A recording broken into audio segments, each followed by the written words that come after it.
Hey, this is Steven from KiwiBox.com. Right now we are talking to Gary Lightbody, lead singer of the group Snow Patrol. How are you doing today, Gary? I'm fine, thank you very much. Wonderful. Your new album, 100 Million Suns, is coming out next month. Why did you decide to title the album that? Well, I mean, it's a line in the song, The Planets Bend Between Us, and it's sort of keeping with tradition. The last two, well, now three records have been named after lines and songs on the record. So, plus it's trying to establish the kind of the context in which the songs are kind of written in. That it's a love record essentially.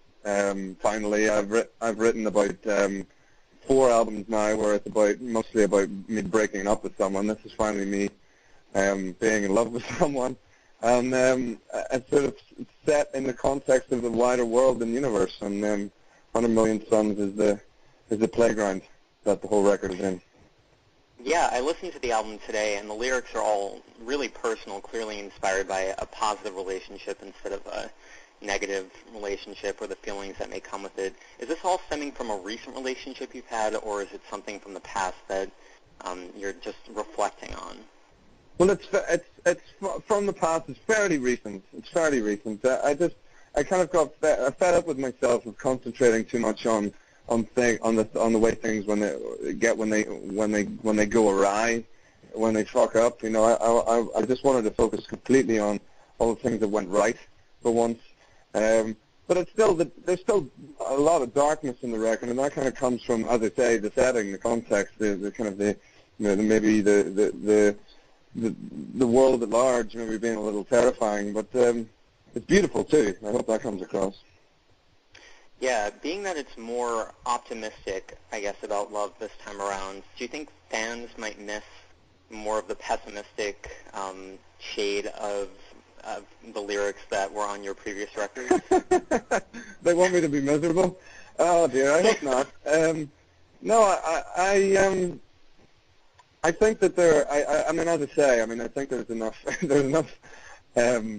there's enough pessimism on the record to be going around. You know, I mean, you can see it in an awful lot of songs in very strange, in very sort of different ways depending on your mood. I think you can project your own pessimism into the songs if you like.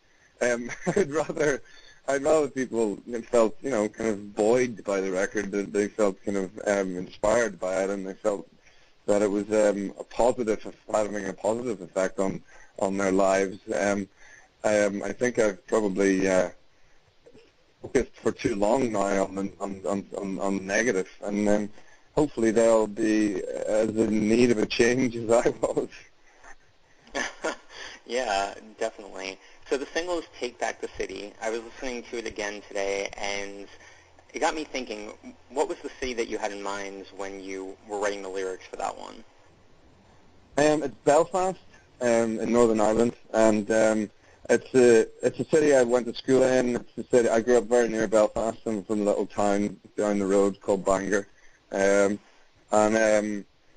it's just about our relationships. It could be any city though, really, when you're listening to it. I mean, it's about your relationship with your home. It's about what it means to you. It's about coming to terms with the shit that it's put you through, and coming out the other side. You know, you realize you love the place. You realize that it means an awful lot to you. I mean, Belfast means an awful lot to me. I mean, it does now. But as a kid, I mean, I was confused. I was angry. I didn't know what the fuck was going on there. And you know, if you don't know what happened in Belfast in Northern Ireland from the 1960s to the 1990s, then you know, look it up. But I don't want to dwell too much upon that sort of stuff. But that's not what the song's about. The song's about what it's like now more than what it was like then. And there's obviously little flecks of that. There's still a little tinge of dark in there, but it's mostly a love song to Belfast. And it's mostly, now that I've mellowed sort of in my early 30s, you know, I start to, you know, reflect back on the way the place had a positive effect on me, you know. Yeah, so I also noticed that a lot of the songs are built out of layers of instruments that are added and removed kind of as the songs progress. When you're writing, do you usually start with one instrument and build off of it and just kind of take away and add pieces as you write the lyrics? Well, what's very fun, what's the most likely sort of writing scenario was me at the piano or me at the guitar, mostly the guitar, to be honest.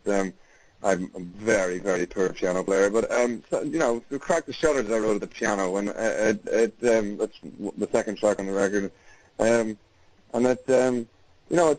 it starts with that, and then everyone else gets involved. They put their own instruments into it, and then once all our own instruments are recorded, then everyone just picks up whatever the fuck they want, be it a lute or a fucking set of wine glasses variously filled with water, or plant life that smacks drums with, lots of setting shit on fire. We did a lot of setting shit on fire on this record, but it's to hear what it sounded like when the strings cracked and broke. But and garden gates being opened and closed. I mean, there's lots of stuff that just goes on the record that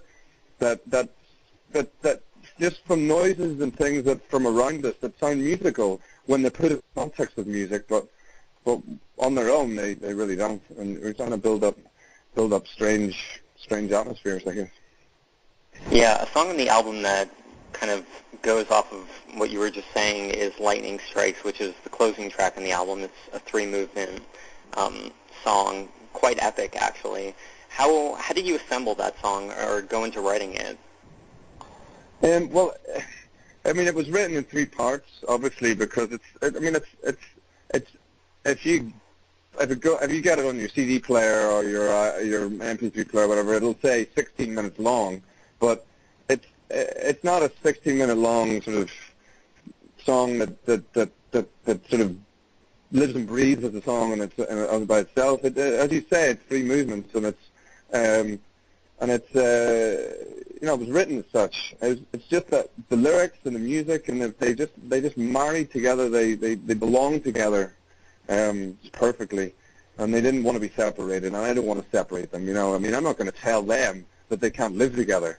And I don't want to be there when that happens, because there'll be tears, there'll be all kinds of things. Those kids want to be together, and that's fine. They're tripping. We leave them together.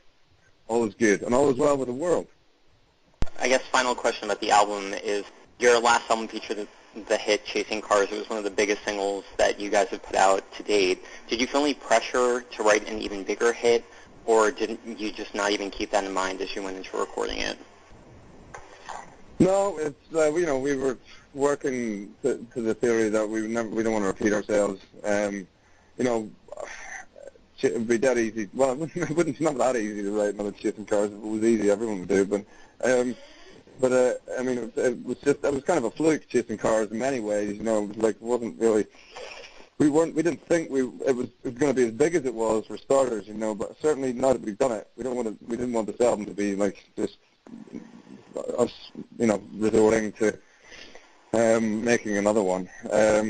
So we tried to avoid it. But it's not that we're not proud of it. We're immensely proud of it. It's a massive part of the reason why we're in the position that we're in. We just were given the freedom to do whatever the hell we wanted, as we always are by our record label, by Fiction in the UK. They just tell us to go and make whatever fucking record we want, and they never interfere. And it's very liberating. So it's just exactly what we fucking did. Yeah, that sounds like a good deal. So I assume that you'll be taking this record on the road in the near future. Do you have a tour in the works?